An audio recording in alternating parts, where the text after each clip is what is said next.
de número 1. E é o primeiro versículo que eu decorei também, pequenininho, pegava o microfone e dizia: o Senhor é o meu pastor, e nada me faltará. Deitar-me faz em verdes pastos, guia-me mansamente às águas tranquilas, refrigera minha alma, guia-me pelas veredas da justiça, por amor do seu nome.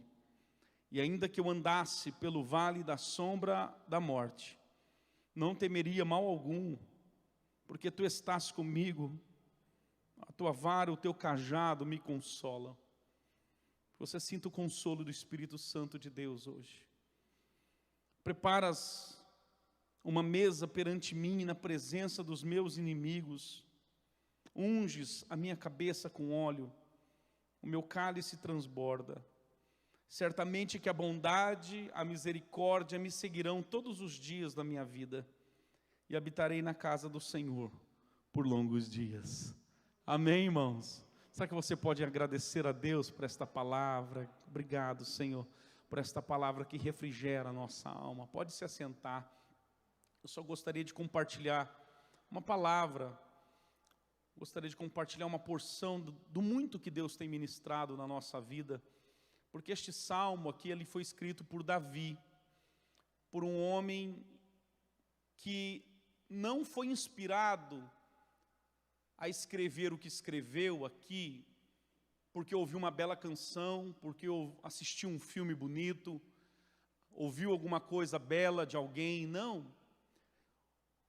Davi que escreveu este salmo é o Davi que teve experiências, e ele é inspirado pelas experiências que Deus deu a ele. O Davi que escreveu este salmo, ele está sendo inspirado pelo Espírito Santo de Deus, que o empolga e o encoraja a lembrar-se de um tempo que ele não era rei, mas que ele era pastor de ovelhas. E Davi não está falando de como quem lembra de pastores de ovelhas perto da sua casa, mas de alguém que foi pastor de ovelhas. Davi, ele não só tem o poder, ele não só tem as condições necessárias para falar o que ele vai falar, mas ele tem autoridade para falar o que vai dizer. Porque uma coisa é eu ter o poder, a capacidade, provavelmente até os recursos para dizer o que vou dizer. Outra coisa é eu ter autoridade para dizer o que eu digo. Porque a autoridade, ele vem pelo lastro da experiência. A autoridade vem pelo lastro do resultado em que eu dei diante da experiência. E eu já quero me antecipar aqui nesta mensagem, dizer a você: para um pouco de ouvir aquele seu amigo, aquele seu primo, aquele seu cunhado, aquele seu tio, aquele sei lá o quê, que te desencoraja, que te desanima, e que autoridade nenhuma tem sobre a tua vida, não tem resultados significativos e positivos diante das experiências que teve, e você agora fica dando ouvidos a quem não tem autoridade para dizer o que diz para você, e você toma isto como destino para a tua vida. Ei, não, se nós precisamos ouvir alguém hoje, e hoje nós estamos ouvindo a voz de Deus pelas penas de Davi, e nós estamos ouvindo de um homem cheio de autoridade, cheio de poder, cheio de graça, para dizer que o Senhor é o meu pastor, e nada me faltará. Não é uma almofadinha sentado no trono que não passou por nada na vida, é alguém com experiências fortes para saber que da mesma maneira em que ele fora pastor e cuidou das suas ovelhas, da ovelha da sua família, da sua casa, de seu pai Jessé, ele, quando ele olhava para aquele deserto escaldante, terrível, e levava as ovelhas para pastar e depois para beber água, procurando vegetação, procurando água, mananciais de água, com toda a preocupação com a ovelha e olhava para cima e dizia: da mesma maneira que eu estou cuidando dessas ovelhas, eu estou sendo cuidado pelo sumo pastor. Há um Deus que cuida de mim, há um Deus que me ajuda, há um Deus que me acolhe, há um Deus que me agrega, há um Deus que me arrebanha, há um Deus que me direciona, há um Deus que me alimenta e supre todas as minhas necessidades em glória. Há uma autoridade aqui. Davi, ele está dizendo: o Senhor é o meu pastor, como quem tem experiência para dizer. Porque quando o menino, enquanto ele estava pastoreando as ovelhas, sai de lá uma ursa para abocanhar uma de suas ovelhas, ele rasga a ursa no meio, vem um leão e ele rasga o leão no meio, pelo poder e misericórdia do Senhor, e ele descansa depois de uma experiência forte e sobrenatural como essa, e ele diz: enquanto eu pastorei essas ovelhas, na verdade é Deus pastoreando a mim e as minhas ovelhas. E eu sei muito bem que tem gente aqui que olha para o resultado do seu trabalho, olha para a sua vida e diz: eu não sei como eu cheguei no final do ano, eu não sei como eu cheguei até aqui, eu não sei como eu estou de pé ainda. Tem gente que já chegou para mim e diz assim: pastor, eu não sei como eu ainda tenho forças nessa batalha, eu não sei como eu ainda tenho forças e ânimo para estar de pé. E eu digo: este ânimo vem do Senhor para com a tua vida, porque é Ele quem pastoreia você, a sua família, e lhe dá o resultado e a garantia de que o seu futuro será triunfante nas mãos dEle. Adonai Roi Lo Exar, o Senhor é o meu pastor, e nada me faltará. E é interessante que este salmo é cantado de forma congregacional entre os judeus, indo para Jerusalém, indo em curso para a cidade santa, para o templo de Deus, e cantavam em coro, em comunidade. E aí eu digo: mas que coisa interessante, e por que ele não for inspirado para cantar: o Senhor é o nosso pastor, já que somos muitas ovelhas, Ele é o nosso pastor, e nada nos faltará. Mas é que a experiência que ele teve com Deus foi muito pessoal, é intransferível. Tem experiências que eu tive com Deus que não adianta eu contar aqui, talvez você não vai entender, é para mim. Tem coisas que você passou, tem experiências que você está vivendo, que é para você, não é para mim. E Deus vai agir, vai tratar na tua vida de uma maneira tão específica, tão direta, tão peculiar, que você vai olhar para cima e vai dizer: Deus, a forma com que o Senhor está tratando de mim, a forma com que o Senhor está agindo na minha vida, é tão tremenda, parece que não existe mais ninguém no mundo, só existe a mim. Parece que é só eu na terra e o Senhor aí no céu cuidando de mim, porque quando os olhos de Deus estão fixos numa pessoa, e a irmã Maria Bagla estava me contando aqui a experiência forte que ela teve. Ela mora no seu apartamento, ali dentro do seu apartamento, morando sozinha não, porque ela tem o Espírito Santo de Deus morando dentro dela, naquele apartamento, mas quando ela estava ali debilitada, doente, com sintomas graves, e ela clamava a Deus, e ela sentia a presença do Altíssimo naquele lugar, com certeza absoluta, a sensação que ela tinha era o seguinte: não existe mais ninguém no mundo, só existe eu, porque eu estou sentindo o cuidado de Deus de uma forma tão poderosa. Eu estou sentindo a palavra de Deus, a presença dEle, enchendo este quarto, este apartamento, enchendo a minha vida de determinada maneira, que parece que Ele não está em mais outro lugar, senão aqui comigo, bem perto de mim, cuidando da minha vida. O Senhor é o meu pastor, e nada me faltará. Quando o Senhor é o teu pastor, você vai entender melhor o que significa isso aqui. Você precisa de uma experiência profunda, real, e às vezes essa experiência vem no meio de um deserto, como veio com Davi. Eu estava orando ali na hora que estávamos cantando, estava junto com a minha filha, e cantando hinos que minha avó cantava, que minha mãe cantou, em que eu estou cantando. E vendo agora minha filha lendo essas canções e cantando também, meu coração era um só: Deus, que a geração da minha filha também toque esse mundo, que os nossos filhos toquem essa nação, pelo teu poder, dá experiência para essa geração que vem.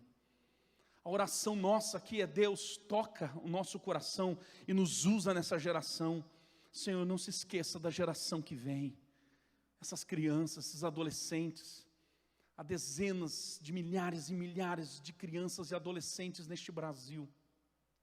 Foram milhares que abandonaram o ensino médio nesta pandemia, abandonaram a escola. Sabia que 40% das pessoas não têm isso?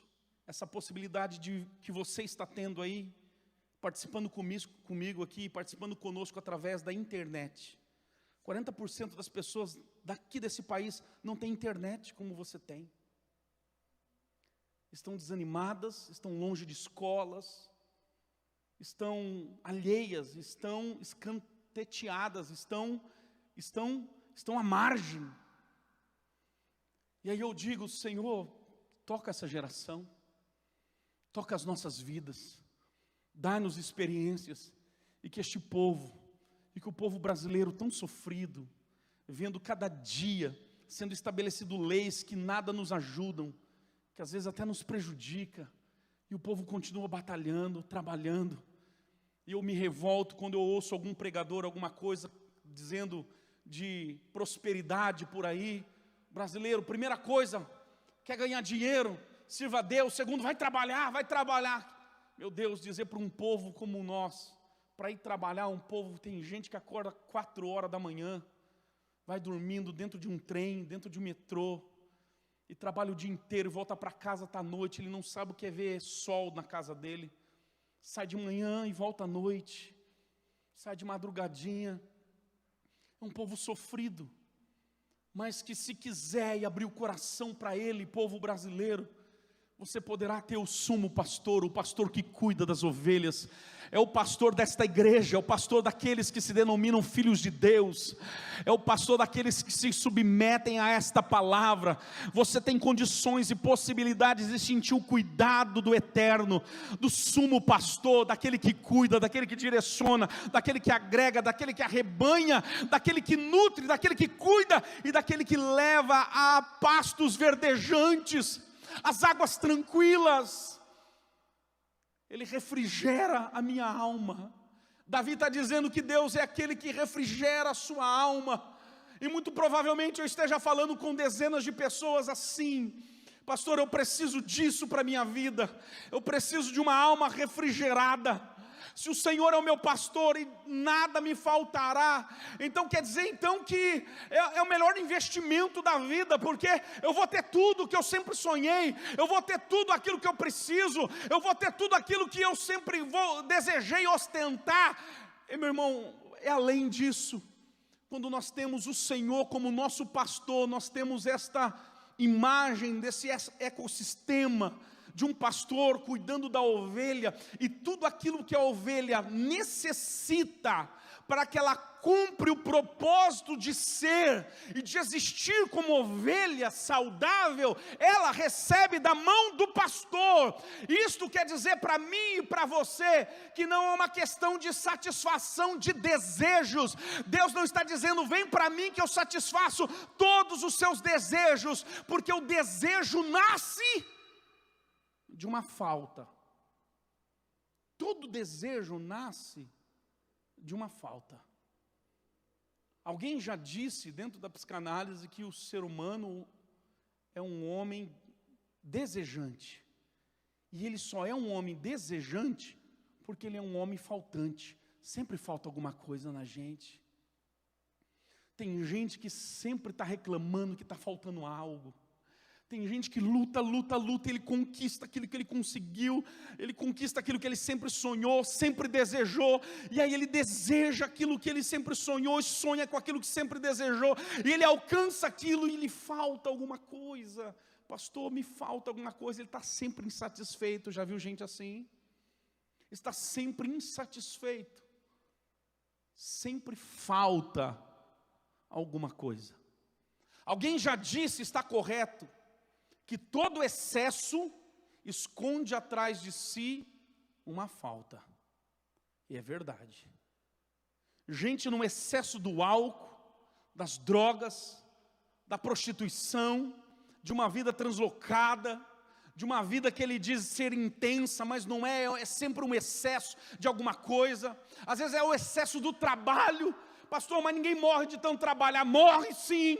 Se você vê dados e estatísticas dentro do Japão, você vai entender doenças psicossomáticas e doenças oriundas do muito trabalhar, daquele que é workaholic, daquele que tem uma obsessão neurótica pelo trabalho, e na verdade esse excesso pelo trabalho esconde no seu bojo uma falta.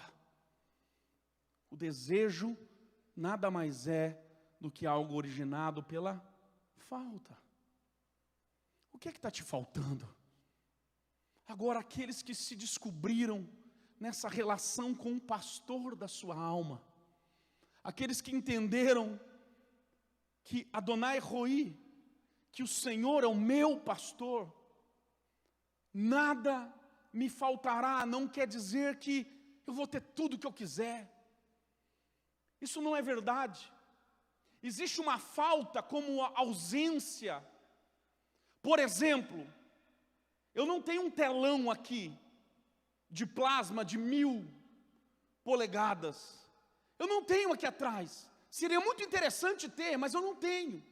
Eu tenho um projetor, serve para o propósito pelo qual nós estamos aqui. Eu não tenho falta de absolutamente nada para pregar esta palavra que eu estou pregando. A palavra de Deus. Eu não estou com falta de nada para executar aquilo pelo qual e pelo propósito que eu estou aqui. Ministrar algo ao teu coração. Não me falta nada.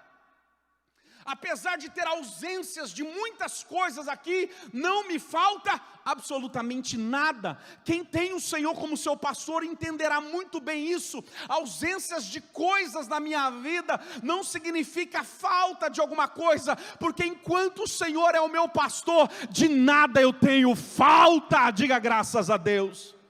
Nada mais tem o poder de me fazer falta.